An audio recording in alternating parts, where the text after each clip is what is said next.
नमस्कार, आप देख रहे हैं ऑल इंडिया न्यूज अमित नगर तक। मैं हूं आपके साथ पन्ना जायसवाल। आप सभी लोगों को धनतेरस की ढेर सारी शुभकामनाएं। अभी भी बड़ी खबर आ रही है कि अभिनव अरोड़ा की मां ने कहा है कि लॉरेंस बिश्नोई की तरफ से मिली धमकी। पूरा मामला क्या है आपको बताएंगे और आपको बता दें पप्पू यादव को मिली धमकी पर मीसा भारती ने क्या कहा, चलिए आपको सुनाते हैं। तो बने रहिए हर खबर के लिए, हर अपडेट के लिए। मैं इसी प्रकार आप तक हर खबर पहुँचाने की कोशिश करता रहता हूँ। Thank you so much. Social media के थ्रू हमारा सोशल एसिनेशन करने की कोशिश की गई है और ये प्रोपोगेंडा तकरीबन 1 महीने से चल रहा है। अभिनव ने ऐसा कुछ गलत नहीं किया है जिसके लिए हमारे पास धमकी भरे कॉल्स आ रहे हैं। हमारे पास कॉल्स आते हैं कि आपके बच्चे को मार देंगे, काट देंगे, बहुत अपशब्द बोल रहे हैं, बहुत गालियां दे रहे हैं। आज की बात बता रही हूँ, आज 3:30 पौने 4 बजे के करीब हमारे पास लॉरेंस बिश्नोई ग्रुप से एक मैसेज आया व्हाट्सएप ग्रुप में, जिसमें हमें धमकी दी जा रही है कि अभिनव को मार दिया जाएगा। मैं चाहती हूँ कोई और अभिनव अरोड़ा नहीं बने, आगे जाके कोई और अभिनव अरोड़ा नहीं बने, उसको ऐसी दिक्कत का सामना नहीं करना पड़े जैसे आज अभिनव को करना पड़ रहा है। जिसको जो बोलना है वो बोले, जिसको जैसे एलिगेशंस लगाने हैं वो लगाए। अभिनव अपने भक्ति के मार्ग पर हमेशा ही रहेगा। सोशल मीडिया के थ्रू हमारा सोशल एसिनेशन करने की कोशिश की गई है और ये प्रोपोगेंडा तकरीबन 1 महीने से चल रहा है। अभिनव ने ऐसा कुछ गलत नहीं किया है जिसके लिए हमारे पास धमकी भरे कॉल्स आ रहे हैं। हमारे पास कॉल्स आते हैं कि आपके बच्चे को मार देंगे, काट देंगे, बहुत अपशब्द बोल रहे हैं, बहुत गालियां दे रहे हैं। अभिनव ने सिर्फ भक्ति करने के अलावा कुछ ऐसा गलत काम नहीं किया है जिसके लिए उसको इतना कुछ बर्दाश्त करना पड़ रहा है। मैं आपको आज की बात बता रही हूँ, आज 3:30 पौने 4 बजे के करीब हमारे पास लॉरेंस बिश्नोई ग्रुप से एक मैसेज आया व्हाट्सएप ग्रुप में, जिसमें हमें धमकी दी जा रही है कि अभिनव को मार दिया जाएगा। इसकी मैं आपको थोड़ी सी हिस्ट्री और बताऊंगी। कल रात को हमारे पास एक कॉल आया 8 बजे, जो मैं पिक नहीं कर पाई क्योंकि दिन में इतने सारे कॉल्स आते हैं कि हम हर कॉल को पिक नहीं कर पाते हैं। तो जब कॉल आया हम पिक नहीं कर पाए उस कॉल को। आज उसी नंबर से, जिस नंबर से मैंने पिक नहीं किया था, उसी नंबर से 3:30 पौने 4 बजे के करीब एक मैसेज आता है और मैसेज में सिंपली सिर्फ एक ही मैसेज दे रहे हैं वो हमें कि अभिनव को वो जान से मार देंगे। मैं आपको पूरा मैसेज जो मेरे पास आया वो आपके साथ स्क्रीन शेयर करना चाहूँगी।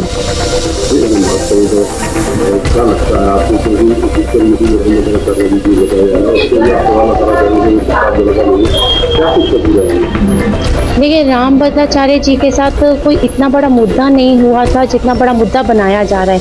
सोशल मीडिया बिना मतलब के चीज़ों को उछाल रही है और कुछ नहीं हो रहा है। अभिनव उनके मंजी, पहले तो ये वीडियो इस बार का है ही नहीं, ये वीडियो 2023 का है। अभिनव वृंदावन में हुआ था, ये इंद्रेश जी की कथा थी, वहाँ पे रामभद्राचार्य जी थे। उनके मंच पर अभिनव जब गए तो अभिनव वहाँ पर वो भक्ति में इतने लीन हो गए कि वो भूल गए और वहाँ पर जयकारा लगाने लगे। वहाँ का प्रोटोकॉल भंग हुआ क्योंकि वहाँ पे अभिनव जयकारा लगाने लगे। अभिनव भूल गए थे कि वहाँ पे उन्हें शांत रहना है। जब अभिनव को पता चला कि वहाँ पे शांत रहना है उन्हें, तब अभिनव को पता है कि आगे मुझे मंच में कैसे रहना है, क्या करना है। उससे गलती हुई थी, उसे पता है उससे ये गलती हुई थी और रामभद्राचार्य जी ने उन्हें आशीर्वाद भी दिया। मैं तो ये कहूँगी कि बड़ों के तो डांट में भी एक आशीर्वाद छुपा होता है, एक प्यार छुपा होता है। तो वो तो हमारे लिए स्वयं भगवान स्वरूप ही हैं। उनकी डांट भी हमारे लिए प्यार के बराबर, एक आशीर्वाद के बराबर ही है। देखिए, हमने मुकदमा किया, कोई भी मुकदमा खुशी से नहीं करना चाहता। कोई ये नहीं कहता कि चलो आओ आज मुकदमा करने चलते हैं। अगर हम किसी चीज़ से परेशान हो रहे होते हैं तभी हम मुकदमा करते हैं। सेम ऐसे ही हमारे साथ हुआ, हम परेशान हो रहे। कुछ यूट्यूबर्स ने वीडियोस बनाए, उनको चाहिए क्या था, सिर्फ व्यूज़ कमाने के लिए, कुछ चंद पैसे कमाने के लिए उन्होंने अभिनव अरोड़ा को अपना टारगेट बनाया। बिना मतलब की वीडियोस बनाई जिसमें हमारे ऊपर झूठे एलिगेशंस लगाए गए। तो अगर वो हमारे ऊपर झूठे एलिगेशंस लगा रहे हैं तो हमें भी तो आगे न्याय के लिए आगे बढ़ना है ना। क्योंकि मैं चाहती हूँ कोई और अभिनव अरोड़ा नहीं बने, आगे जाके कोई और अभिनव अरोड़ा नहीं बने, उसको ऐसी दिक्कत का सामना नहीं करना पड़े जैसे आज अभिनव को करना पड़ रहा है। उसने ऐसा कुछ गलत नहीं किया है, उसने कुछ गलत बोला नहीं है।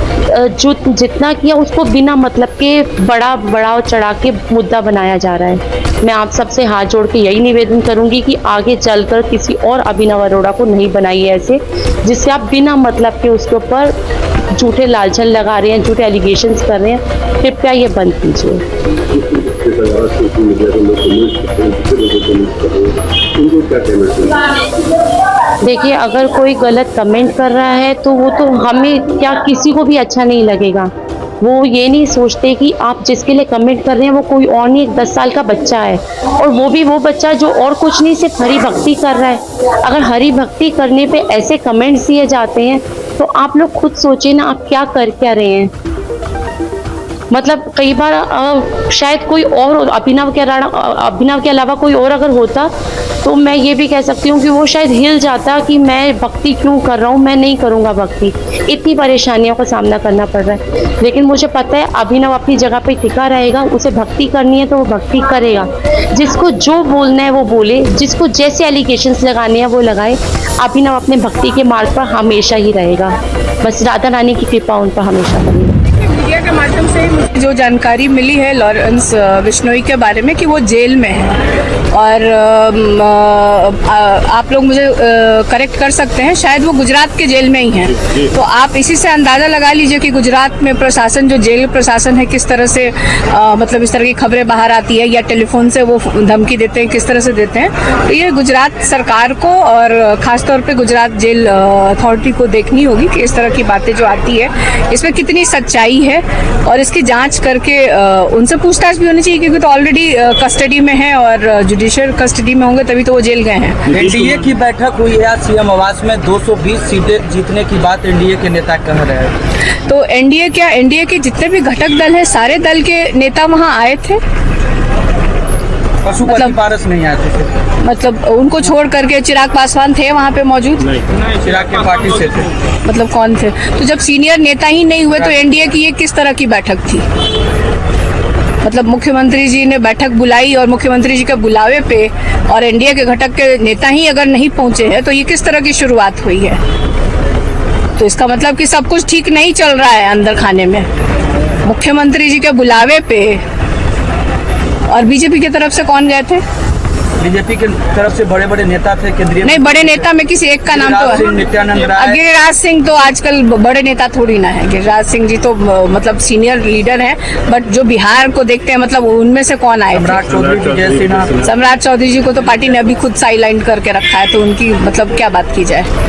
तो कोई मतलब मुझे लगता है कि जो आप लोग बता रहे हो उस हिसाब से कुछ जो एक ठोस निकल के आना चाहिए था कि आदरणीय मुख्यमंत्री जी ने एनडीए की बैठक बुलाई और बैठक में जो नेता उपस्थित होने चाहिए थे उस तरह के नेता वहाँ उपस्थित नहीं थे, जो चुनाव को लेकर के, अगर खास तौर पे ये बैठक चुनाव को लेकर बुलाई गई थी तो वो मुझे लगता है कि अधूरी रह गई वो बात। 4 सीटों पर उपचुनाव होने हैं बिहार के। बहुत जगह चुनाव होने हैं, बहुत सीटों पे राज्य के बिहार मतलब भारत के अलग अलग राज्यों में उपचुनाव होने हैं। तो हमारे यहाँ भी चुनाव है, हमारे यहाँ भी उम्मीदवारों के लगभग सभी दल के उम्मीदवारों के नाम की घोषणा हो गई है और सब लोग प्रचार प्रसार में लगे हुए हैं। और मैं आपको बता देना चाहती हूँ कि हम लोग जनता के मुद्दों को लेकर के जा रहे हैं। हम लोग बिहार के विकास की बात कर रहे हैं, हम लोग बिहार में बेरोजगारी दूर करने की बात कर रहे हैं, हम बिहार में फैक्ट्री लगाने की बात कर रहे हैं। तो हम लोग जनता के मुद्दे के साथ गए हैं और हमें पूरी उम्मीद है कि जनता इस बार अपना चारों सीटों पे हमारे जो भी इंडिया गठबंधन के जो उम्मीदवार हैं उनकी जीत। शहाबुद्दीन की वाइफ और उनके बेटे ने आरजेडी ज्वाइन किया है, जिस पर सत्ता पक्ष के लोग कह रहे हैं कि फिर से जो लोग हैं जैसे लोगों को वापस ला रहे हैं, हम लोगों को बोलते थे।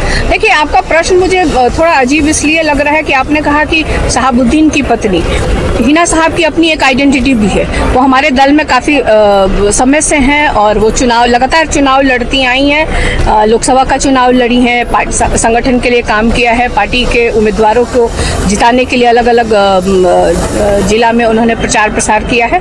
तो हमारे दल में थी, कुछ बीच में थोड़ा सा टिकट को लेके या जो क्या बात हुई थी वे 2 सीनियर हिना साहब जानती होंगी और हमारे आदरणीय राष्ट्रीय अध्यक्ष और तेजस्वी यादव जानते होंगे कि आपस में क्या बात हुई है। और एक बहुत अच्छी पहल दोनों तरफ से हुई है कि घर वो लोग फिर से परिवार एकजुट हो गया है। तो मुझे लगता है बिहार में एक अच्छा संदेश भी गया है और सब मिलके लड़ेंगे, जनता के लिए लड़ेंगे और बिहार के विकास के लिए लड़ेंगे, तो एक अच्छा संदेश गया है। जेडीयू के नेता कह रहे हैं कि आप लोग शराब बेचवाने का काम करते हैं। कौन लोग? कुमार बीजेपी के नेता और जेडीयू के जो एमएलसी है नीरज कुमार कहते हैं आप लोग और तेजस्वी यादव तस्करी कराते हैं, शराब पीते हैं। देखिए, ये प्रश्न बेमाने हैं। जो लोग इस तरह का आरोप लगाते हैं, मतलब कुछ भी अनगढ़, नीरज जी को खास तौर पे कहा जाए कि कुछ भी बोलते हैं, सुबह लगता है मुंह धोते हैं और उसके बाद जो बोलना शुरू करते हैं उनको खुद भी नहीं समझ में आता है कि क्या क्या वो बोल जाते हैं। तो बोलना ही है तो अपनी सरकार जो है उनकी लगभग 20 वर्ष हो गई है, कितनी फैक्ट्री बिहार में लगाई है, कितना पलायन इन्होंने रोका है, कितने रोजगार इन लोगों ने दिए हैं, कितने बिहारियों को तेजस्वी के जाने के बाद जो इंडिया गठबंधन की सरकार थी 3.5 लाख जो नियुक्ति पत्र बांटा गया, उसके बाद एक भी नियुक्ति पत्र कब इन लोगों ने बांटा है, ये जनता को क्यों नहीं जवाब देते हैं। तो ये जवाब देना चाहिए। जब जनता से जुड़े हुए जो मामले हैं उस पर ये लोग भाग जाते हैं। अभी केंद्र में सरकार है, बिना मांगे मिलना चाहिए था। आप कोई भी आप साउथ की कंट्रीज मतलब राज्यों को देख लीजिए, आप तमिलनाडु को देख लीजिए, आप हैदराबाद को देख लीजिए, किस तरह से डेवलपमेंट हो रहा है। आप देखिए गिरिराज सिंह जी कपड़ा मंत्री है ना, कपड़ा मंत्री बहुत कम लोग जानता होगा, लेकिन आपके चैनल के माध्यम से अपने बिहार वासियों को सबको बता दे कि वो है। लेकिन वो कपड़ा मंत्रालय को छोड़ करके आजकल क्या भाषण दे रहे हैं, किस तरह की भाषा का प्रयोग कर रहे हैं, क्या संदेश देना चाहते हैं। मतलब आपके बच्चे नौकरी करें और दूसरे के बच्चे कोई घूम रहा उसको चाटा मारे हैं, ये शिक्षा दे रहे हैं। इतने सीनियर नेता होकर के इस तरह की शिक्षा दे रहे हैं। कहा कि अररिया में रहना हिंदू बनकर रहना पड़ेगा, तो क्या लगता है भड़काऊ बयान दे रही है। देखिए ये जब चुनाव आता है, जब क्योंकि कोई इनसे सवाल नहीं पूछे ना कि आखिर आपकी डबल इंजन की जो 20 साल से सरकार है बिहार में, तो जनता उनसे सवाल ना पूछे, इसलिए ये लोग इस तरह की बात